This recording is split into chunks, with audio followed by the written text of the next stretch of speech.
तो कैसी हो मेरी प्यारी लॉयल फैमिली। मिस्टर एक्स का आपको सादर परिणाम।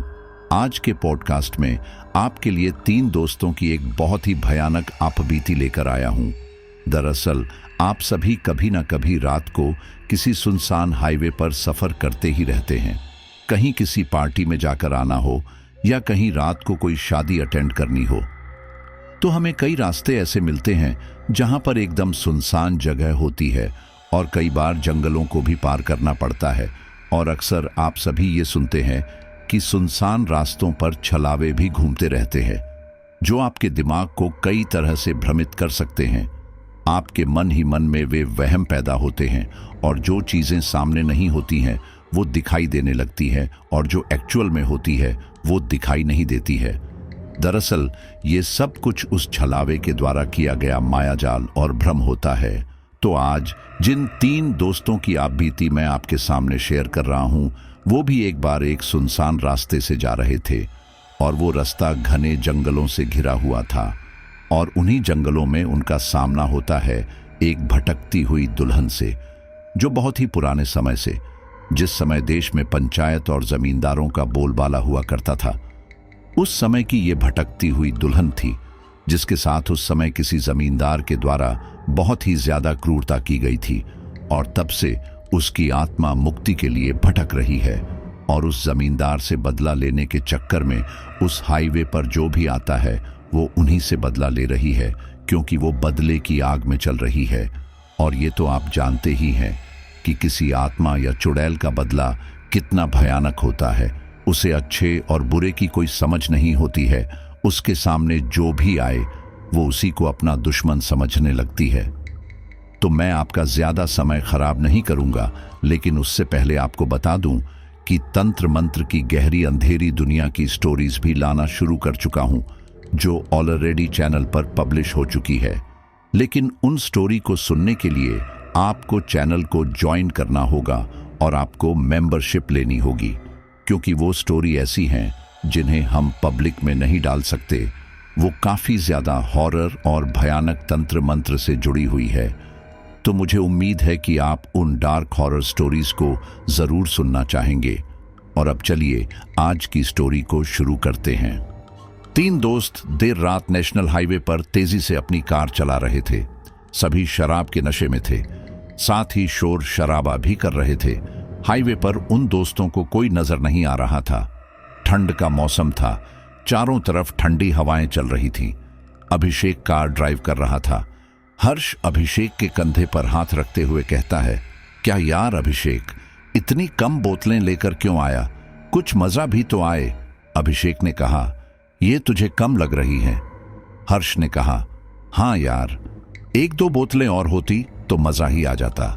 अभिषेक ने चिड़चिड़े अंदाज में कहा, अरे जितने पैसे थे उतनी ले आया, अब क्या चोरी करता? तभी पीछे बैठे अंकुर ने कहा, हाँ आइडिया अच्छा है, चल चल हाईवे से गाड़ी अंदर की तरफ मोड़ ले, यहां तो कोई दुकान दिखाई नहीं दे रही। तभी अभिषेक ने हैरानी से पीछे देखा और कहा, ओए पागल है क्या? हर्ष भी बोला, चोरी वोरी तू ही कर, तेरी वजह से पिछली बार हम भी फंसने से बच गए थे। अंकुर हंसते हुए बोला, अरे वो तो दिन था, अब तो रात है, आसपास कोई दूसरी गाड़ी जाती हुई भी नहीं दिखी, मौका अच्छा है। तभी अभिषेक ने ब्रेक मारा और पीछे पलटकर अंकुर को गुस्से में देखा। अंकुर ने पूछा, क्या हुआ, घूर क्यों रहा है? अभिषेक ने चुटकी बजाते हुए कहा, चल चल नीचे उतर, अभी के अभी नीचे उतर। अंकुर एक बार फिर हंसा।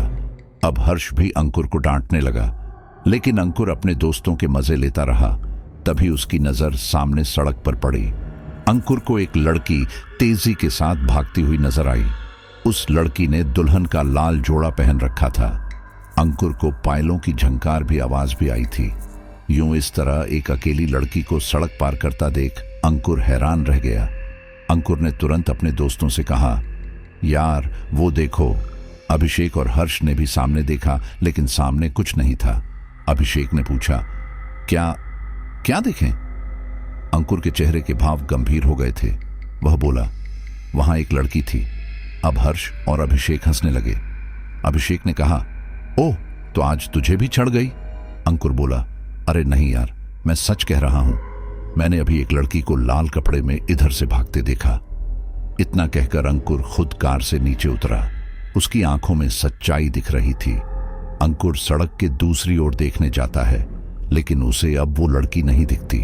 लेकिन जैसे ही वो वापस कार के पास आने के लिए मुड़ता है तो उसे कार ही नजर नहीं आती। अंकुर एकदम चौंक जाता है। वो दाएं बाएं देखता है, लेकिन कुछ भी नजर नहीं आता। अंकुर के चेहरे के भाव और भी गंभीर होने लगे थे। वो जल्दी से रोड क्रॉस करके चिल्लाता है, हर्ष, अभिषेक। अंकुर अपनी गर्दन उचका उचका के इधर उधर देख रहा था, लेकिन दूर दूर तक उसे अपनी कार नजर नहीं आ रही थी और ना ही अपने दोस्त नजर आ रहे थे। अंकुर को इतनी सर्दी में पसीना आने लगा था। आसपास सन्नाटे के अलावा कुछ नहीं था। कुछ ही पल में मंजर बहुत खौफनाक हो चुका था। उसने सोचा नहीं था कि ऐसा कुछ होगा। अचानक सब कुछ गायब होता देख उसके पैर लड़खड़ा रहे थे।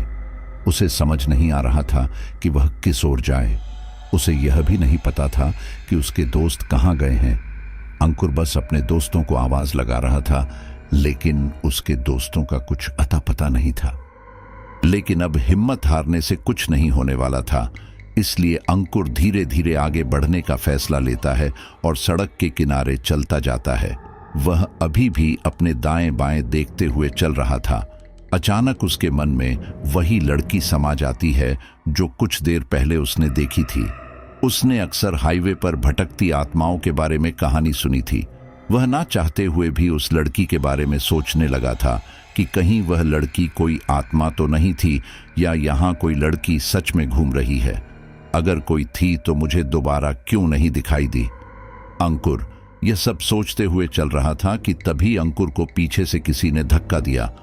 वह जमीन पर मुंह के बल गिरा। वह एकदम घबरा गया था। उसने अपने आप को तुरंत संभाला और चिल्लाया, कौन? लेकिन जैसे ही उसने पलट कर देखा, उसके पीछे कोई नहीं था। चारों तरफ सन्नाटा था। अंकुर पर उसका डर हावी होने लगा था। उसकी सोच हावी होने लगी थी। अब उसका डर बढ़ता ही जा रहा था। तभी उसके कानों में एक आवाज आई, अंकुर। वह बहुत ही मधुर आवाज थी। अंकुर घबराकर इधर उधर देखने लगा। वो आवाज दोबारा आई और फिर कोई लड़की खिलखिलाती हुई हंसने लगी। अंकुर चीखा, कौन कौन है यहां? लेकिन एकदम सन्नाटा छा गया। कुछ देर तक सब कुछ शांत रहा। अंकुर को किसी भी तरह की कोई आवाज नहीं आई। उसने दोबारा आगे बढ़ना शुरू किया। वह वहां से जल्दी निकलना चाहता था, लेकिन वह जितनी जल्दी कर रहा था, उसके पैर उतने ही ज्यादा लड़खड़ा रहे थे। थोड़ा आगे चलते ही उसे पायलों की छन छन की आवाज आई और वो आवाज उसके पीछे से ही आ रही थी। कुछ देर तक अंकुर बिना पीछे मुड़े चलता ही रहा। वह पीछे पलटकर देखना ही नहीं चाहता था, लेकिन जैसे जैसे पायलों की छनक तेज होती गई, अंकुर के दिल की धड़कनें भी बढ़ती गई। अंकुर को ऐसा लगा जैसे कोई उस पर हमला न कर दे। उसने जल्दी से पीछे पलटकर देखा, लेकिन एक बार फिर उसे कोई नजर नहीं आया। अंकुर अब और भी ज्यादा सहम गया था। उसका डर बढ़ता ही जा रहा था। अंकुर अभी खुद को संभाल भी नहीं पाया था कि उसके कंधे पर किसी ने हाथ रखा, और जैसे ही उसने पीछे पलटकर देखा, उसके सामने वही लड़की सुंदर लाल लिबास में खड़ी हुई थी। उसका लिबास लाल रंग का था। उसने बहुत सारे गहने पहन रखे थे। उस लड़की के होठों पर लगी लाली खून की तरह लग रही थी और उसकी आंखें किसी बिल्ली की तरह चमक रही थीं। उस लड़की को देखकर अंकुर एक पल के लिए घबरा ही गया था, लेकिन जैसे ही उस लड़की ने कहा, क्या आप मेरी मदद कर सकते हैं, वैसे ही अंकुर शांत हो गया, क्योंकि उस लड़की की आवाज में दर्द था, साथ ही एक सम्मोहन भी। अंकुर के चेहरे से धीरे धीरे डर गायब होने लगा। वह कुछ देर शांत रहा और उस लड़की को देखता ही रहा। सच में वह लड़की बेहद खूबसूरत थी। उस लड़की ने अंकुर से दोबारा कहा, क्या आप मेरी मदद कर सकते हैं? अंकुर ने हकलाते हुए कहा, हाँ हाँ, क्या हुआ, आपको कैसी मदद चाहिए? वह लड़की बोली, मेरा नाम नैना है। मैं यहाँ इस हाईवे पर भटक गई हूँ। क्या आप मुझे मेरे घर तक पहुंचा देंगे? अंकुर ने कहा, कहाँ है तुम्हारा घर? नैना ने कहा, पता नहीं, शायद इन जंगलों को पार करके है। अंकुर ने सड़क किनारे देखा, जहां एक और जंगल शुरू होता था। काला घना जंगल देखकर अंकुर की तो जैसे रूह कांप गई। वह बोला, लेकिन आप इतनी रात में यहां इस हाईवे पर अकेली क्या कर रही हैं? नैना ने कहा, मैं आपको सारी बात रास्ते में ही बताऊंगी, लेकिन अभी आप मुझे मेरे घर तक छोड़ दीजिए। अंकुर ने कहा, ठीक है, चलो चलते हैं। तुम्हें थोड़ा बहुत याद है कि तुम किस रास्ते से यहां तक पहुंची थी? नैना ने कहा, पता नहीं, मैं अपने घर से भाग कर आई हूं, इसलिए मैंने रास्ते का ध्यान नहीं किया, लेकिन इतना जानती हूं कि जंगलों के आसपास ही कहीं घर है। अंकुर ने कहा, अच्छा ठीक है, चलो। उस समय अंकुर यह सब कुछ भूल गया था कि वह अपने दो दोस्तों के साथ यहां आया था। अब ना उसके दोस्त थे, ना कार, वह हाईवे पर चल रहा था। उसके दिमाग से सारी बातें निकल चुकी थीं। वह लड़की की बातों में आ गया था और उसके साथ चलने लगा था। वहीं दूसरी ओर हर्ष और अभिषेक ने अंकुर को कार से नीचे उतरते हुए देखा था, लेकिन अंकुर के उतरते ही वे लोग आपस में अपनी अपनी बातें करने लगे थे। उन्होंने ध्यान ही नहीं दिया था कि अंकुर सड़क के दूसरी ओर गया था, लेकिन जैसे ही अभिषेक ने कार की खिड़की से बाहर झांका, उसे अंकुर नजर नहीं आया। उसने कार में बैठे बैठे ही इधर उधर देखने की कोशिश की, लेकिन उसे अंकुर दूर दूर तक नहीं दिख रहा था। अभिषेक के चेहरे पर एकदम शिकन आने लगी। हर्ष ने भी नोट किया कि हाँ, अंकुर दिखाई नहीं दे रहा है। उसने भी इधर उधर देखा, लेकिन अंकुर की परछाई भी दिखाई नहीं दे रही थी। अभिषेक ने घबराकर कहा, यार, ये अंकुर कहाँ चला गया? इतना कहते ही अभिषेक ने 2-4 कदम इधर जाकर अंकुर को आवाज लगाई। फिर हर्ष भी बाहर निकला और उसने भी अंकुर को आवाज लगाई, लेकिन अंकुर का कोई भी जवाब नहीं आया। अभिषेक ने हर्ष से कहा, यार, ये अंकुर अचानक कहाँ गायब हो गया? वो तो यही खड़ा था। हर्ष ने कहा, हाँ यार, ऐसे बिना बताए कहाँ चला गया? हमने भी ध्यान नहीं दिया। अभिषेक ने कहा, कहीं ऐसा तो नहीं कि वह उस लड़की के चक्कर में चला गया जिसके बारे में कह रहा था कि एक लड़की रोड क्रॉस करते हुए गई है? हर्ष ने कहा, मुझे ऐसा नहीं लगता। अंकुर मजाक कर रहा होगा। रास्ता देख रहा है, कितना सुनसान है। हमें अभी तक दूसरी गाड़ी नजर नहीं आई, तो यहां भला कोई लड़की क्या करेगी? अभिषेक ने कहा, तो फिर यह अंकुर गया तो गया कहां? हर्ष ने कहा, कहीं ऐसा तो नहीं वह हमारे साथ मजाक कर रहा हो। वो यहीं आसपास कहीं छिपा बैठा होगा। हर्ष ने चारों तरफ नजर घुमाई और फिर कहा, वो देख, वहां कूड़ा घर है, उधर चलकर देखते हैं, हो सकता है वहां छिपा बैठा हो। हर्ष और अभिषेक कूड़ा घर पहुंचे। वहां बहुत दुर्गंध आ रही थी। हर्ष और अभिषेक ने तुरंत अपनी नाक पर हाथ रख लिया, लेकिन उसके बावजूद भी दुर्गंध कम नहीं हो रही थी। ऐसा लग रहा था कोई चीज ज्यादा ही सड़ रही है।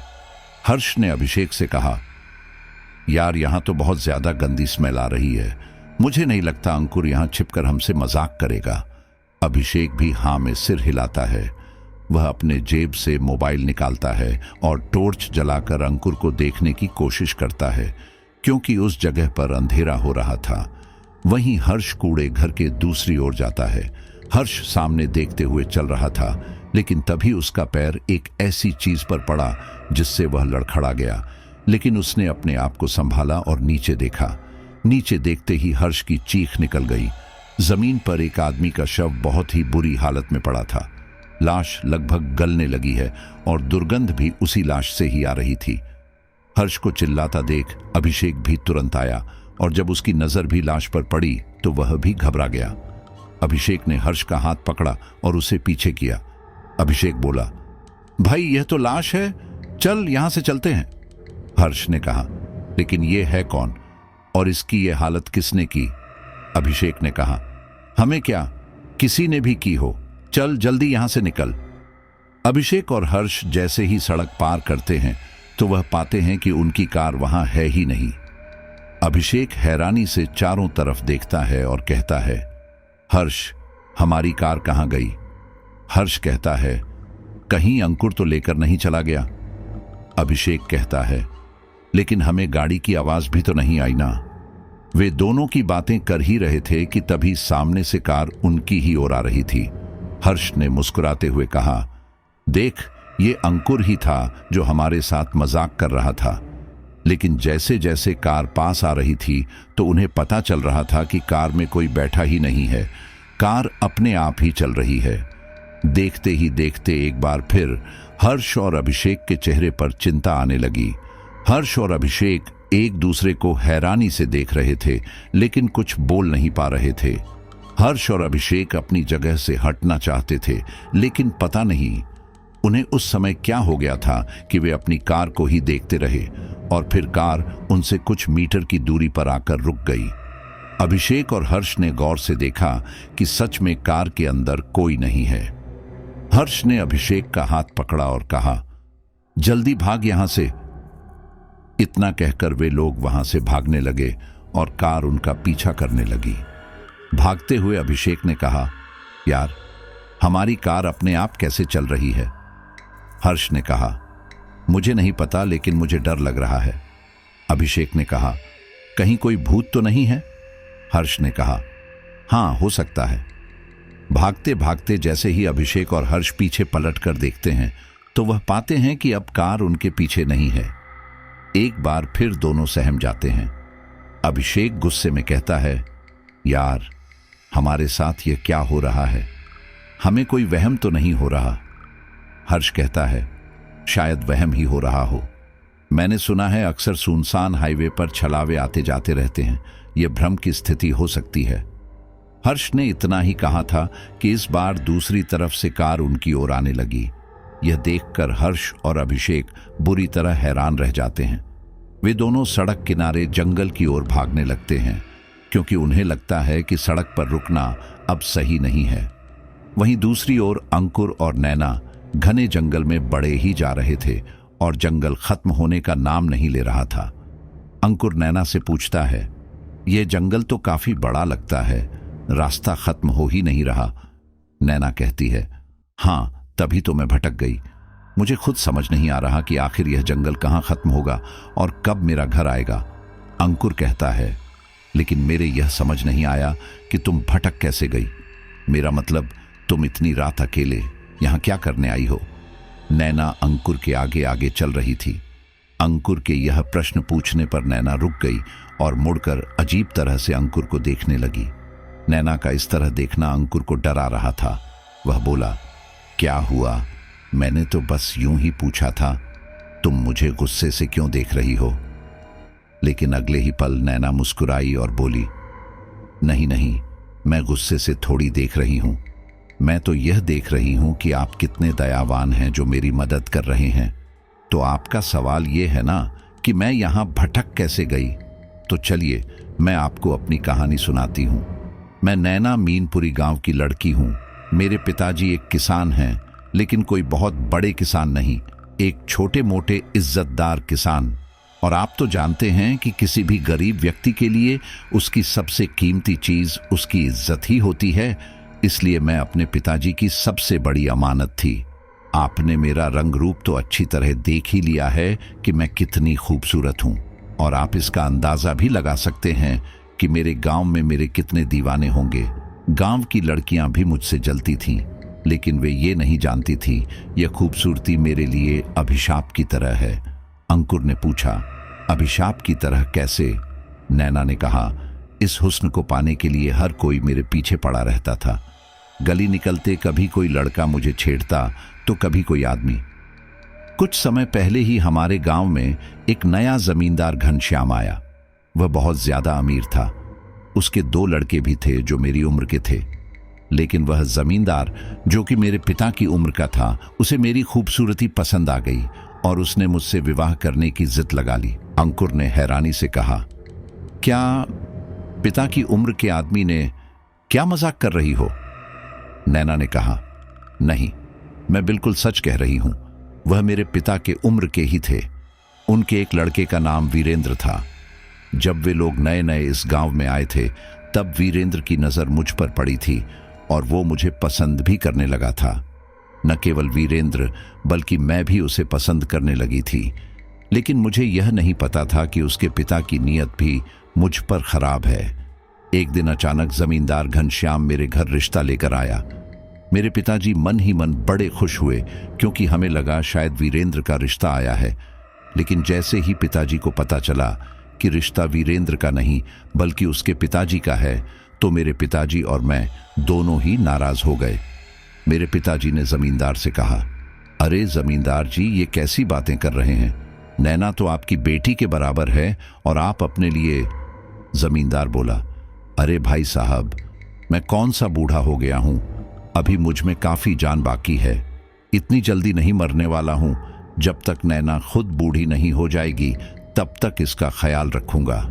मेरे पिताजी ने जमींदार से कहा, जमींदार जी, एक बार को आप अपने बेटे के लिए मेरी बेटी का रिश्ता मांगते तो मैं हां भी कर देता, लेकिन आपके लिए कैसे?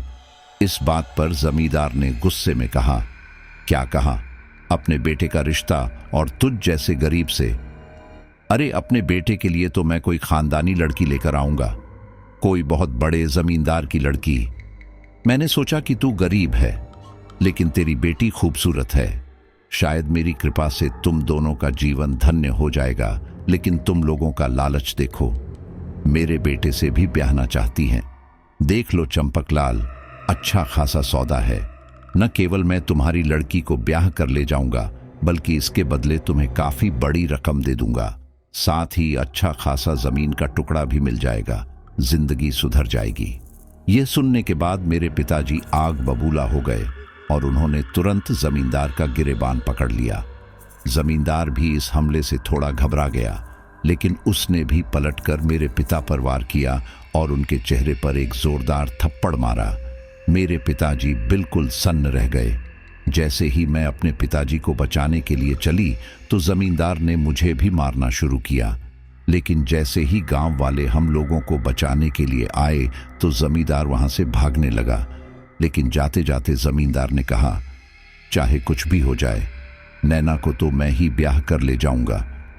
अब उस समय तो हम नहीं जानते थे कि वह जमींदार किस किस्म का आदमी है।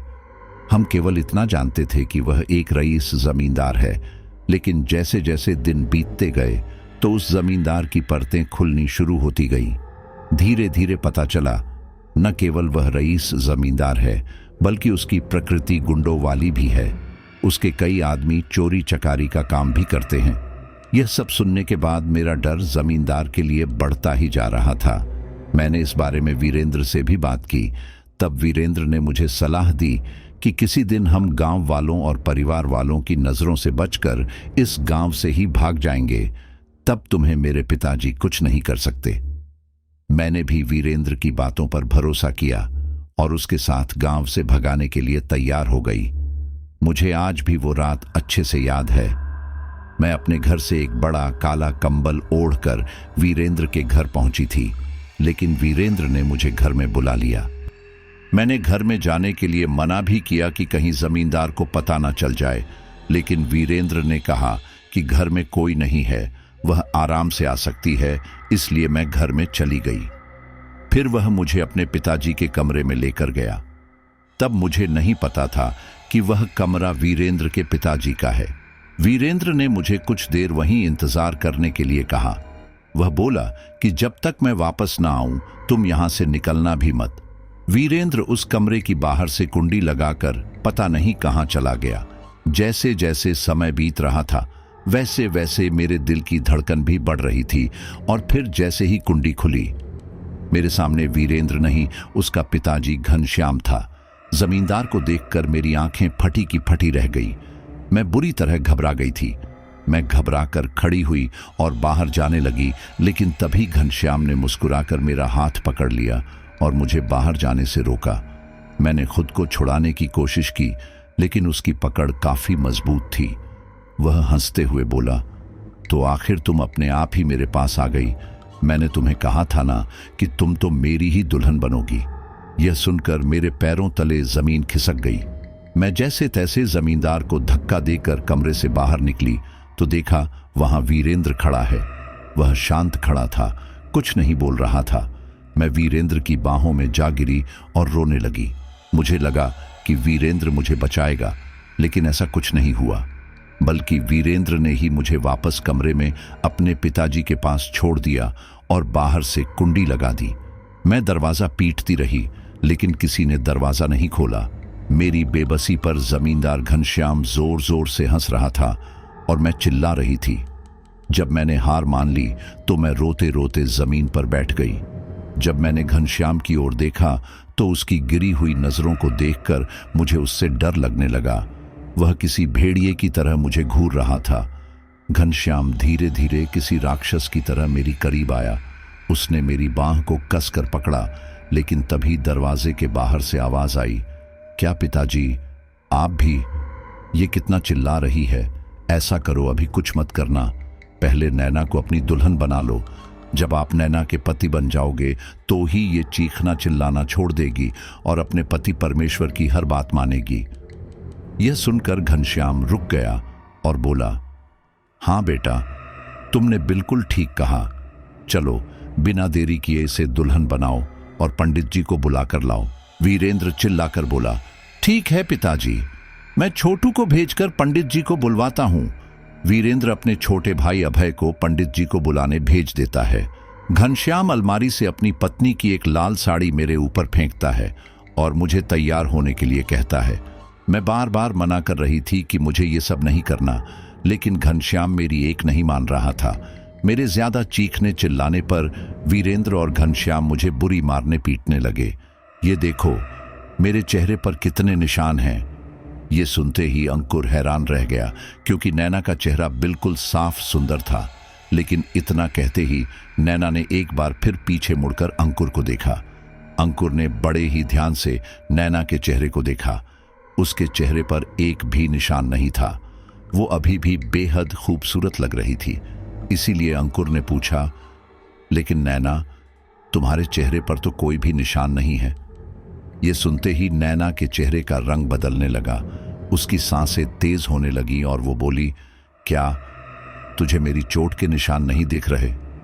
अंकुर ने ना में सिर हिलाया। फिर देखते ही देखते नैना के चेहरे पर चोट के निशान उभरने लगे। यह देखते ही अंकुर हैरान रह गया। उसे अपनी आंखों पर यकीन नहीं हो रहा था कि नैना के चेहरे पर अपने आप निशान कैसे बन रहे हैं। वह घबराकर एक एक कदम पीछे हटने लगा। नैना भी उसके करीब आने लगी। अंकुर लड़खड़ाकर नीचे गिर गया। फिर नैना ने अंकुर के पैरों को पकड़ा और उसे घसीट कर ले जाने लगी। अंकुर अपने आप को छुड़ाने की कोशिश करने लगा, लेकिन वह बुरी तरह घबराया हुआ था। अंकुर चिल्लाने लगा, कोई मेरी मदद करो, कोई है यहां? लेकिन वहां किसी को भी अंकुर की आवाज नहीं आ रही थी। नैना अंकुर को घसीटती हुई जंगल में बने एक कुएं के पास ले जाती है। कुएं की दीवार पर काफी सारा खून लग रहा था। ऐसा लग रहा था कुछ देर पहले ही यहां पर किसी को काफी मारा गया है। नैना अंकुर को कुएं की दीवार पर फेंककर मार देती है, जिससे अंकुर के सिर पर चोट लग जाती है और वह बुरी तरह चिल्लाता है। उसकी चीख हर्ष और अभिषेक भी सुन लेते हैं। वे दोनों जंगल के अंदर आ चुके थे और अब उन्हें कोई भी कार नजर नहीं आ रही थी।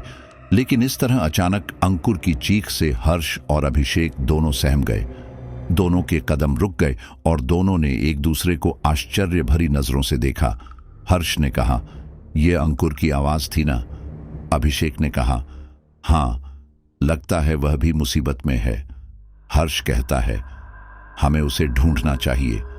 अभिषेक कहता है, लेकिन हम तो खुद मुसीबत में हैं, हम भला उसे कैसे ढूंढे? हर्ष अपने चारों तरफ देखता है। उसे दूर दूर तक कोई नजर नहीं आता। वह कहता है, लगता है अब खतरा टल चुका है। यहां वो कार नहीं आई है। हमें चलकर अंकुर को ढूंढना चाहिए, ये उसी की आवाज थी। हर्ष के कहने पर अभिषेक भी हर्ष का साथ देता है और वे दोनों जंगल में ही अंकुर को आवाज लगाते हुए ढूंढते हैं। धीरे धीरे जंगल घना होता जा रहा था। अभिषेक हर्ष से कहता है, हर्ष, हम इस तरह से अंकुर को ढूंढेंगे तो वह हमें नहीं मिलेगा। एक काम करते हैं, अलग अलग होकर ढूंढते हैं। हर्ष कहता है, लेकिन क्या अलग होना ठीक रहेगा? अभिषेक कहता है, लेकिन अंकुर को बचाना भी जरूरी है, इसीलिए अलग होना पड़ेगा। वैसे भी हमारे पास फोन तो है ही ना। जैसे ही अंकुर मिलता है मैं तुम्हें कांटेक्ट करूंगा और अगर तुम्हें अंकुर मिले तो तुम भी मुझे कांटेक्ट करना। हर्ष और अभिषेक अलग अलग दिशाओं में अंकुर को ढूंढने के लिए निकल जाते हैं। हर्ष और अभिषेक एक दूसरे से कुछ ही दूरी पर गए होंगे कि हर्ष को पायल की झंकार की आवाज आने लगी। हर्ष ने घबराकर इधर उधर देखा। वह मन ही मन सोचने लगा कि आखिर इतनी रात में भला यहाँ कौन होगा, और वैसे भी यह पायल की आवाज थी। हर्ष को ये सोचकर और भी ज्यादा घबराहट होने लगी कि इतनी रात को भला कोई औरत यहाँ क्या करने आई होगी। लेकिन फिर भी वह अपने डर को काबू में करते हुए अंकुर को आवाज लगा रहा था। चलते चलते हर्ष को एक पेड़ के नीचे एक बहुत ही सुंदर लड़की बैठी दिखाई दी, जिसने लाल जोड़ा पहन रखा था। वह किसी दुल्हन की तरह लग रही थी और दूसरी ओर देख रही थी। जब हर्ष ने उसे देखा तो कुछ देर देखता ही रह गया। अंकुर की तरह हर्ष भी उस औरत की तरफ आकर्षित हो गया और धीरे धीरे उसके करीब जाने लगा। जैसे ही हर्ष उसके करीब गया तो देखा कि वह औरत आंसुओं से रो रही है। हर्ष ने उससे पूछा, हेलो मैडम। वह औरत और कोई नहीं बल्कि नैना ही थी। नैना ने मासूम आंखों से हर्ष की ओर देखा और कहा, तुम कौन हो? इतना कहते ही नैना घबराकर खड़ी हो गई।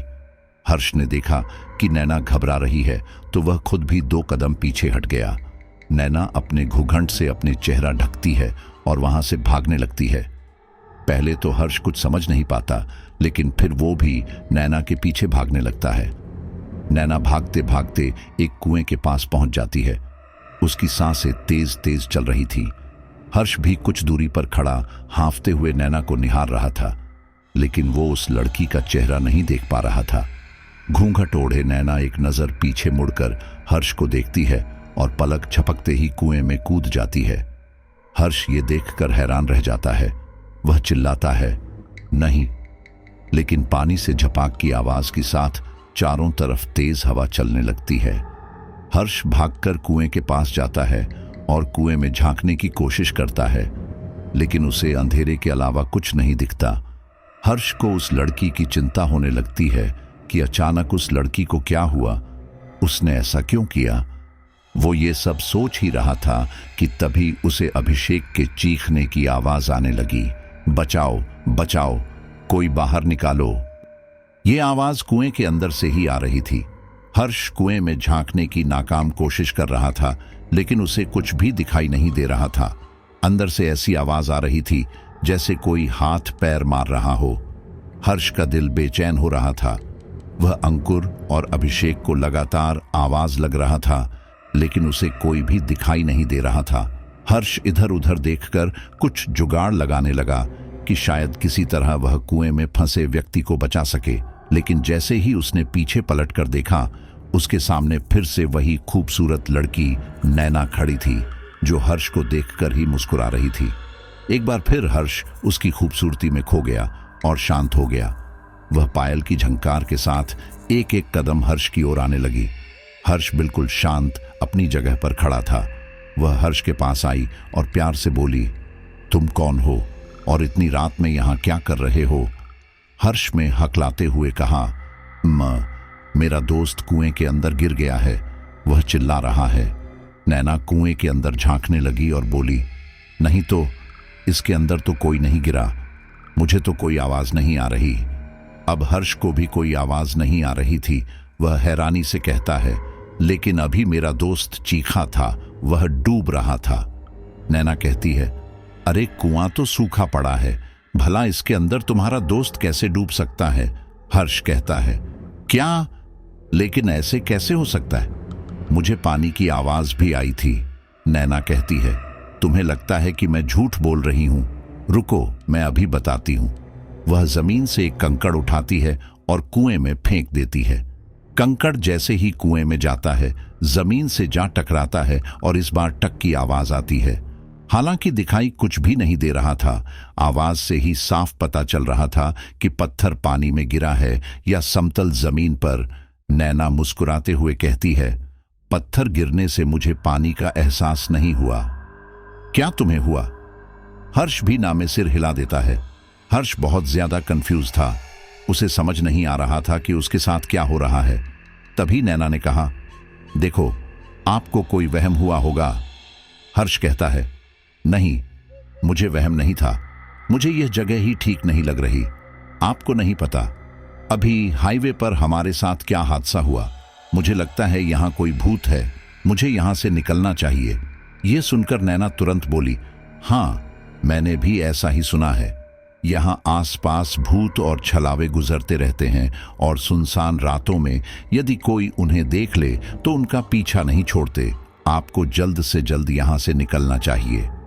हर्ष कहता है, लेकिन मुझे रास्ता समझ नहीं आ रहा, मैं कहाँ और कैसे निकलूं? मेरे दोस्त मुझसे बिछड़ गए हैं। नैना कहती है, आप चिंता मत कीजिए, मैं हूं ना, मैंने सारे रास्ते देख रखे हैं, चलिए मैं आपको छोड़ देती हूं। हर्ष नैना की बातों पर विश्वास करके उसके साथ साथ चलने लगता है। नैना कुछ कदम आगे ही चल रही थी। हर्ष दाएं बाएं देखते हुए आगे बढ़ रहा था। चलते चलते एक बार फिर हर्ष और नैना के बीच ठीक वैसे ही वार्तालाप शुरू हो जाती है जैसे अंकुर और नैना के बीच शुरू हुई थी। धीरे धीरे हर्ष नैना से उसका परिचय मांगता है और नैना हर्ष को भी वही कहानी सुनाती है जो उसने अंकुर को सुनाई थी। नैना हर्ष से कहती है, देखो मुझे कितना मारा है, मेरे चेहरे पर कितने निशान हैं। और जैसे ही वो ये कहकर पीछे पलटती है तभी हर्ष का पैर किसी पत्थर से टकराता है। वह नीचे गिर जाता है और नैना का चेहरा नहीं देख पाता, लेकिन अगले ही पल नैना उसे संभालती है। वे लोग फिर आगे बढ़ने लगते हैं। हर्ष कहता है, फिर आगे क्या हुआ? तुम इस जंगल में कैसे पहुंची? नैना ने बताया, वीरेंद्र और उसके पिता ने मुझे काफी मारा और जबरदस्ती मुझे वीरेंद्र की मां के विवाह के कपड़े पहनने पर मजबूर किया गया। मुझे भी मजबूरन दुल्हन बनना पड़ा। कुछ ही देर में छोटू भी पंडित जी को ले आया। बाहर सब विवाह की तैयारी कर रहे थे और मैं कमरे के अंदर डरी सहमी सी अपने माँ बाप को याद कर रही थी। फिर मेरी नजर खिड़की पर पड़ी जिसके दोनों पलड़े हिल रहे थे। मैंने कुछ नहीं सोचा और बस उस खिड़की से कूद गई और वहां से अपने घर की ओर भागी। लेकिन मेरे कूदते ही शायद वे लोग कमरे में आ गए थे। उन्होंने मुझे भागते हुए देख लिया और वे लोग भी मेरा पीछा करने लगे। उस समय मैं इतना घबरा गई थी कि मुझे अपने घर का रास्ता भी याद नहीं आ रहा था। मैं बस भागे जा रही थी। भागते भागते मैं कब इस जंगल में पहुंच गई मुझे खुद पता नहीं चला। वे लोग अभी भी मेरे पीछे थे। मैं कभी भी उनकी नजरों में आ जाती तो कभी उनकी नजर से ओझल हो जाती। बस यही खेल काफी देर तक चल रहा था। फिर मुझे हाईवे नजर आया और मैं मदद के लिए हाईवे की ओर भागने लगी। लेकिन अफसोस, तब तक मैं घनश्याम और उसके बेटों के हत्थे छट चुकी थी। वे लोग अभी भी मेरे साथ जबरदस्ती कर रहे थे। लेकिन ठीक उसी समय सड़क पर एक ट्रक आया जो तेज रफ्तार में चल रहा था। मैं उससे मदद मांगना चाहती थी, लेकिन घनश्याम और उसके बेटे ने मुझे ट्रक के आगे धक्का दे दिया और कुछ ही सेकंड में वह ट्रक मुझे कुचलता हुआ आगे निकल गया। ये सुनने के बाद हर्ष की जैसे सिट्टी पिट्टी गुम हो गई। उसे अपने कानों पर यकीन नहीं आ रहा था। नैना अभी भी आगे चल रही थी, लेकिन हर्ष रुक चुका था। जब नैना ने देखा कि हर्ष के कदमों की आवाज नहीं आ रही है तो वह भी रुकी और उसने पलट कर देखा। हर्ष डरा सहमा नैना को ही देख रहा था। वह अभी भी बेहद खूबसूरत लग रही थी। वह हर्ष से बोली, क्या हुआ? रुक क्यों गए? आगे कहानी नहीं सुनोगे क्या? हर्ष पसीने से भीग रहा था। उसके शरीर में जान बाकी नहीं थी। वह बोला, तुम कौन हो? नैना ने मुस्कुराकर कहा, मैं नैना हूं जो रास्ता भटक गई हूं और तुम मेरी मदद कर रहे थे। अब रुक क्यों गए? चलो मेरे साथ। अब वह चक्कर में पड़ गया था कि ये लड़की तो मुझे रास्ता दिखा रही थी, तो अब ये ऐसा क्यों कह रही है कि मैं इसे रास्ता दिखा रहा था। हर्ष डरा हुआ था, लेकिन फिर भी वह डरते डरते नैना के पीछे जाने लगा। हर्ष सिर्फ नैना को ही देख रहा था। नैना ने आगे कहानी सुनाई और कहा, उस ट्रक ने लगभग मुझे मार ही दिया था। मैं दर्द से तड़प रही थी। जैसे ही ट्रक ने मुझे कुचला था, उस समय वीरेंद्र और उसके घर वाले जंगल में छुप गए थे और ट्रक वाला भी मेरी मदद के लिए नहीं रुका। वह सीधे वहां से चला गया। सर्द रात में ठंड से वैसे ही कंपकपा रही थी, ऊपर से मेरे शरीर पर तमाम चोटें। सोचो कैसा महसूस हो रहा होगा।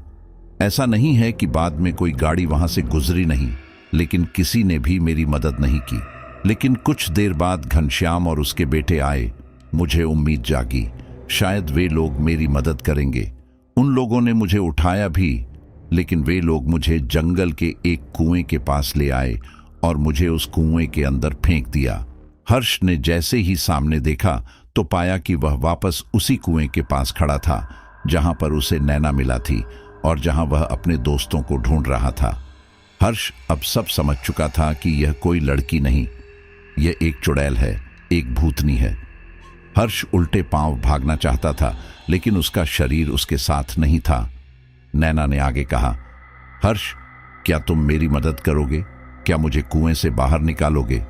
हर्ष शांत खड़ा था। उसका दिल जोरों से धड़क रहा था। मन में बहुत कुछ था, लेकिन जुबान पर कुछ भी नहीं आ रहा था। नैना ने कम से कम 2-3 बार हर्ष से पूछा, क्या तुम मेरी मदद करोगे? लेकिन हर्ष कोई जवाब नहीं दे रहा था। फिर नैना ने पीछे मुड़कर हर्ष को देखा और हर्ष ने नैना को जैसे ही देखा, उसे देखकर वह चिल्ला उठा। जो शरीर अब तक जड़ हो चुका था, उसमें अचानक से जान वापस आ गई। फिर हर्ष ने आव देखा ना ताव, उसने वहां से भागना शुरू किया। नैना भी भागते भागते उसके पीछे आ रही थी। उसका चेहरा बेहद खौफनाक था। चेहरे पर चोटों के निशान उभर आए थे और सारे निशान काले पड़ चुके थे। जितनी सुंदर वह कुछ देर पहले थी, अब उससे कहीं ज्यादा घिनौनी लग रही थी। हर्ष बार बार पीछे पलट कर देख रहा था। नैना उसके पीछे ही आ रही थी, लेकिन एक पल ऐसा आया जब हर्ष ने पीछे पलट कर देखा तो पाया कि नैना उसकी नजर से ओझल हो चुकी है। इसी कशमकश में कि नैना कहाँ गायब हो गई, हर्ष का सिर एक पेड़ से जा टकराया। हर्ष तुरंत पीछे गिर गया। जैसे ही वह जमीन पर गिरा, उसने पेड़ पर अभिषेक को लटके हुए देखा। पेड़ के ही तने से फांसी का फंदा बना हुआ था और अभिषेक के गले में लगा हुआ था। अभिषेक को देखकर हर्ष की चीख निकल पड़ी। वह हिम्मत करके फिर खड़ा हुआ और भागने लगा। भागते भागते वह हाईवे पर जा पहुंचा। वहां उसकी कार खड़ी थी। वह अपनी कार को देखकर सुकून में आ गया। वह बुरी तरह हाँफ रहा था, इसलिए सांस लेने लगा। कार अपनी जगह स्थिर खड़ी थी। वह धीरे धीरे अपनी कार की ओर बढ़ रहा था, लेकिन एक बार फिर उसके कानों में अभिषेक की चीखने की आवाज आई। लेकिन इस बार वह उस आवाज के पीछे नहीं गया, क्योंकि वह समझ चुका था यह आवाज भी एक छलावा है। वह उस आवाज को सुनकर डर चुका था। हर्ष ने जल्दी से कार का दरवाजा खोला और ड्राइविंग सीट पर बैठ गया। वह कार स्टार्ट करने की कोशिश कर रहा था, लेकिन पता नहीं कार में क्या दिक्कत आ गई थी। कार स्टार्ट नहीं हो रही थी। एक के बाद एक मुसीबत से हर्ष घबरा गया था। कार स्टार्ट करते करते जैसे ही हर्ष की नजर सामने मिरर पर पड़ी तो उसने देखा कि पीछे वाली सीट पर नैना बैठी है और उसे देखकर मुस्कुरा रही है। हर्ष नैना को देखकर उछल गया। उसने पीछे पलटकर देखा तो नैना जोर जोर से हंस रही थी। वह कह रही थी, मुझसे बचकर कहां जाओगे? यहां जो कोई आया है और मुझे टकराया है, वह कभी नहीं बच पाया। हर्ष की कार चलाने की कोशिश भी नाकाम हो जाती है। वह कार से उतरकर एक बार फिर हाईवे के रास्ते भागने लगता है। इस बार वह इधर उधर नहीं भागता, बल्कि सीधे हाईवे के रास्ते को ही पकड़ता है, क्योंकि उसे लगता है कि हाईवे से जरूर कोई ना कोई तो गुजरेगा ही, इसीलिए उसे मदद मिल सकती है। लेकिन अगर वह दोबारा जंगल का रास्ता पकड़ लेता है तो उसके लिए मुश्किल हो सकती है। वहीं दूसरी ओर अभिषेक अंकुर को ढूंढ रहा था।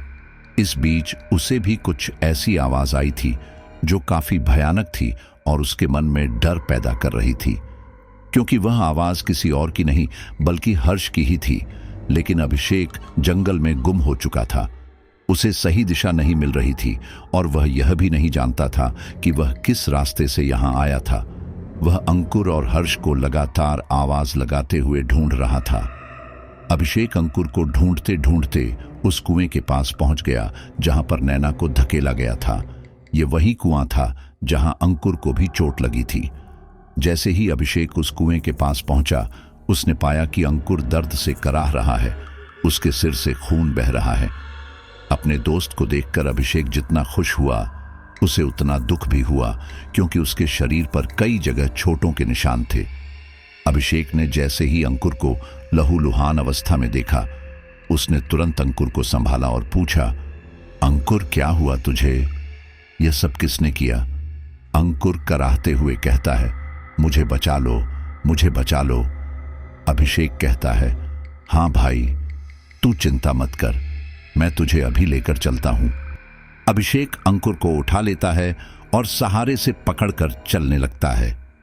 अंकुर की हालत इतनी ज्यादा खराब थी कि वह ठीक से चल भी नहीं पा रहा था और अभिषेक को भी दिक्कत हो रही थी। साथ ही वह रास्ता भी नहीं जानता था कि किस तरफ चलना है, लेकिन वह हार नहीं मानता है। जैसे ही वे लोग कुएं से थोड़ा आगे आते हैं, उन्हें एक बार फिर नैना दिखाई देती है। अंकुर की नजर जैसे ही नैना पर पड़ती है, अंकुर वहीं बेहोश हो जाता है। अभिषेक घबरा जाता है। वह अंकुर को दोबारा उठाने की कोशिश करता है, लेकिन अंकुर बेहोश हो चुका था। तभी नैना कहती है, तुम कौन हो? इस आवाज से अभिषेक का ध्यान नैना की तरफ जाता है। वह देखता है कि यह तो बेहद खूबसूरत लड़की है। वह एक नजर अपने दोस्त अंकुर की ओर देखता है और कहता है, प्लीज मेरी कुछ हेल्प कीजिए। क्या यहाँ आसपास कोई घर या कोई हॉस्पिटल होगा? मुझे मेरे दोस्त को अस्पताल लेकर जाना होगा। नैना कहती है, तुम्हारे दोस्त का ये हाल किसने किया?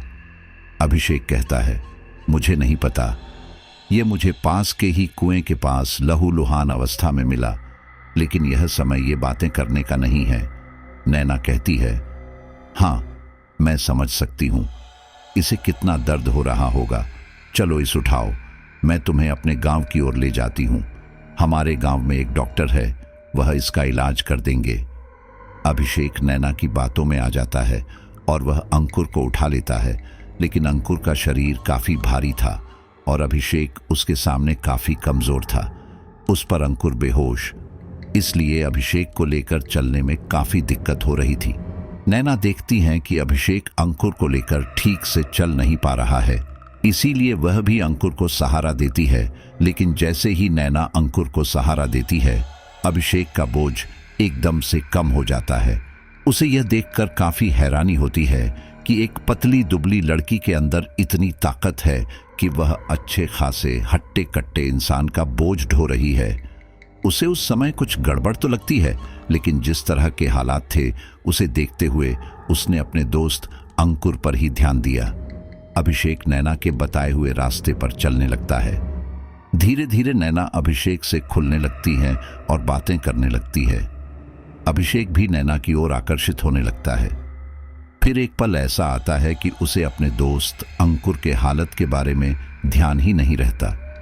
वह नैना से उसके बारे में जानने लगता है और एक बार फिर नैना अभिषेक को अपनी वही कहानी सुनाती है जो उसने हर्ष और अंकुर को सुनाई थी। और जैसे ही नैना अपनी कहानी पूरी करती है तो वह वापस उसी कुएं के पास पहुंच जाती है जहां पर अभिषेक को अंकुर मिला था। नैना की कहानी खत्म होते ही अभिषेक डर से थर थर कांपने लगता है। कुएं से कुछ कम दूरी पर ही अभिषेक के कदम भी रुक चुके थे। वह घबरा रहा था। उस समय अभिषेक की नजर नैना के पैरों पर पड़ती है। उसके पैर पूरी तरह से स्याह काले थे। अब अभिषेक को समझते हुए देर नहीं लगती कि यह नैना कोई लड़की नहीं बल्कि भूतनी है। धीरे धीरे नैना के चेहरे का रंग भी बदलने लगता है और उसके चेहरे पर एक बार फिर चोटों के निशान उभरने लगते हैं। ये देखकर अभिषेक बिना देरी किए वहां से भागता है और जैसे जैसे वह भागता है जंगल के एक एक पेड़ उसके ऊपर गिरने लगते हैं, लेकिन फिर भी वह हार नहीं मानता। वह अपनी जान बचाने की कोशिश करता है। उधर हर्ष अभी भी हाईवे पर भाग रहा था। तभी उसे एक ट्रक आता हुआ दिखाई देता है। ट्रक को देखकर हर्ष सड़क के बिल्कुल बीचों बीच खड़ा हो जाता है। ट्रक ड्राइवर भी तुरंत ट्रक रोक लेता है। हर्ष की हालत देखकर ही ऐसा लग रहा था कि जैसे उसके साथ काफी बुरा हुआ है। ट्रक ड्राइवर तुरंत ट्रक से नीचे उतरता है और हर्ष से कहता है, अरे भैया, पागल हो क्या? मरने का इरादा है? मेरे ट्रक के आगे क्यों खड़े हो रहे हो? हर्ष घबराता हुआ कहता है, मेरी मदद करो, मुझे आपकी मदद की जरूरत है। ट्रक ड्राइवर पूछता है, क्या हुआ, कैसी मदद चाहिए? फिर हर्ष अपने साथ हुए हादसे को उस ट्रक ड्राइवर को बताता है। उसे सुनने के बाद ट्रक ड्राइवर कहता है, हाँ, मैंने भी सुना है इस रोड पर एक दुल्हन का छलावा घूमता है और अगर किसी की नजर में भी वो छलावा आ गया तो फिर उस छलावे से कोई नहीं बच पाता। लेकिन मैंने तो आज तक केवल उसके बारे में सुना था, कभी उससे सामना नहीं हुआ। हर्ष कहता है, लेकिन हमारा सामना हो चुका है। हमें उस लड़की से कैसे भी करके बचना होगा। मेरे 2 दोस्त जंगल में ही कहीं गुम हो गए हैं। वह लड़की मेरे दोनों दोस्तों को मार डालेगी। मैंने अपने दोस्त की लाश को खुद देखा है। प्लीज आप मेरी कुछ मदद कीजिए। मैं बड़ी मुश्किल से यहां तक पहुंचा हूं। इतने में ही ट्रक ड्राइवर का खलासी आ जाता है। जब उसे सारी बातों का पता चलता है तो वह कहता है, अरे तुम चिंता मत करो, यहां पास में ही एक गांव है। हम वहां से किसी को लेकर जंगल में चलते हैं। वे शायद उस दुल्हन की भटकती आत्मा से तुम्हारे दोस्त को बचा लें। इसके बाद हर्ष ट्रक ड्राइवर के साथ उसके ट्रक में बैठ जाता है और वे लोग एक गांव के बाहर अपना ट्रक खड़ा कर देते हैं। रात का लगभग 3रा पहर था। सभी लोग अपने अपने घरों में शांति से सो रहे थे। ट्रक ड्राइवर और उसके खलासी को रात में किसी को जगाते हुए अजीब तो लग रहा था, लेकिन क्या करे, मजबूरी थी। इसलिए उन्होंने गांव का पहला घर खटखटाया और हर्ष के साथ हुई सारी घटना को बताया। हर्ष की आपबीती सुनकर वह व्यक्ति गांव के 1-2 लोगों को और उठाता है और तुरंत हर्ष की मदद के लिए हाईवे के रास्ते पर पहुंच जाते हैं, जहां पर उनके साथ यह सब कुछ हुआ था। सबके हाथों में टॉर्च थी और एक पैकेट हल्दी भी थी। जैसे ही सब लोग जंगल में प्रवेश करते हैं, अपने हाथ से थोड़ी थोड़ी हल्दी अपने पैरों के आगे डालते जाते हैं। साथ ही एक मंत्र का जाप करते रहते हैं, ओम हम हनुमते रुद्रात्मकाय हुम फट स्वाहा। वे लोग हर्ष से भी यही मंत्र बुलवाते हैं और उसे भी हल्दी दे देते हैं। जैसे जैसे वे लोग आगे बढ़ रहे थे तो उनके पीछे पड़ी हुई हल्दी का रंग लाल होता जा रहा था। ये काफी आश्चर्यजनक था, लेकिन इस बात का प्रतीक था कि वे लोग सही दिशा में चल रहे हैं। जैसे ही वे लोग कुएं के पास पहुंचने वाले थे, अपने आप ही जंगल के पेड़ एक के ऊपर एक गिरने लगे। एक काफी मोटे तने वाला पेड़ ट्रक ड्राइवर के ऊपर गिरा। ट्रक ड्राइवर अपने आप को संभाल भी नहीं पाया और उसकी उसी समय मौत हो गई। वह दृश्य काफी भयानक था। वहां मौजूद लोगों ने ट्रक ड्राइवर की मदद करने की कोशिश भी की, लेकिन गिरते हुए पेड़ों, पत्तों और आंधी तूफान के कारण कोई भी रिस्क नहीं लेना चाहता था। जब उन्होंने देखा कि वह ट्रक ड्राइवर की मदद नहीं कर सकते, तो सभी ने वहां से भागने का फैसला किया। भागते भागते वे लोग उसी कुएं तक पहुंच गए जहां पर नैना रहती थी। वहां पहुंचकर देखा तो हर्ष और अंकुर कुएं की दीवार पर लटके हुए थे और एक दीवार पर नैना बैठी हुई मुस्कुरा रही थी। सब लोगों ने हनुमान मंत्र का जाप तेजी के साथ शुरू कर दिया। डर सबके मन में था, लेकिन सब उस डर पर काबू पा रहे थे। हर्ष अपने दोस्तों की हालत देखकर काफी डरा हुआ था, लेकिन लोगों के उत्साह से उसका उत्साह भी बढ़ रहा था। वह भी तेज तेज आवाज में हनुमान मंत्र का जाप कर रहा था और उस मंत्र के जाप से नैना को बहुत परेशानी हो रही थी। वह अपने दोनों कानों पर हाथ रख लेती है और चिल्लाने लगती है, लेकिन गांव वाले मंत्रों का जाप नहीं रोकते हैं और फिर एक समय ऐसा आता है कि नैना कुएं में छलांग लगा देती है। सभी लोग मंत्रों का जाप अभी भी जारी रखते हैं। गांव के ही 2 लोग अभिषेक और अंकुर को कुएं की दीवार से उतार लेते हैं। उसके बाद उनके पास जो भी हल्दी बची हुई थी, सारी हल्दी एक साथ कुएं के अंदर डाल देते हैं। कुछ देर तक कुएं के अंदर से चीखने की आवाज आती है और फिर सब कुछ शांत हो जाता है। तभी एक व्यक्ति कहता है, चलो चलो, जल्दी से यहां से चलो, इन्हें यहां से लेकर चलो, वरना कुछ घंटे बाद फिर से यह नैना इस कुएं से बाहर आ जाएगी। गांव के लोग जल्दी से अंकुर और अभिषेक को जैसे तैसे करके उस जंगल से बाहर लाते हैं और साथ ही ट्रक ड्राइवर की लाश को भी उठा ले आते हैं। गांव तक वापस आते आते सुबह का समय हो जाता है। गांव के सब लोग जब अभिषेक और अंकुर को देखते हैं तो वह भी हैरान रह जाते हैं। ट्रक ड्राइवर की मौत पर सभी को अफसोस होता है। वह बेचारा केवल इन लोगों की मदद करने के लिए गया था और अपनी जान से हाथ धो बैठा। वहीं दूसरी ओर अंकुर और अभिषेक को इलाज मिल चुका था। हर्ष को भी ट्रक ड्राइवर की मौत का मलाल था, लेकिन बाद में उसने ट्रक ड्राइवर के परिवार से मिलना बेहतर समझा। तब उसे पता चला कि उसके घर में उसकी बीवी और 2 बच्चे हैं और कमाने वाला केवल वह ट्रक ड्राइवर ही था। अब क्योंकि हर्ष और उसके दोस्तों के कारण उस ट्रक ड्राइवर की जान गई थी, इसलिए हर्ष ने उस दिन के बाद से ट्रक ड्राइवर की बीवी और बच्चों का खर्चा उठाना शुरू कर दिया। हर्ष और उसके दोस्त पहले से अब काफी जिम्मेदार हो चुके हैं। ये शायद उनके लिए दूसरे जीवन के बराबर है, और जो जिम्मेदारी उन्होंने ली है वो जिम्मेदारी उन्हें लेनी ही थी, क्योंकि अगर वो ट्रक ड्राइवर नहीं होता तो उन तीनों दोस्तों की जान बचना शायद उस रात इम्पॉसिबल था। लेकिन वो कहते हैं ना कि भगवान हम सब की नियति को फिक्स करके बैठा है, तो उन 3 दोस्तों का बचना लिखा हुआ था, लेकिन उसके बदले में उस ट्रक ड्राइवर की जान वहां पर जाना लिखी हुई थी।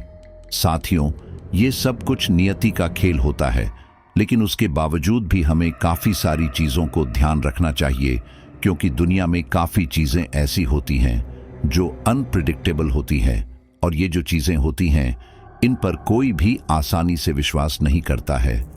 अगर ये तीनों दोस्त शुरू में ही उस पायल की झंकार में मदहोश नहीं होते, उस लाल जोड़े में घूमती उस सुंदर दिखने वाली चुड़ैल की ओर आकर्षित नहीं होते, तो शायद इनके साथ इतना बड़ा हादसा नहीं होता। लेकिन हमारा मन बड़ा चंचल होता है, ये माया और व्यसन में डूबा हुआ होता है, और जैसे ही इसे हल्का सा इशारा मिलता है ये पूरा उस ओर मुड़ जाता है।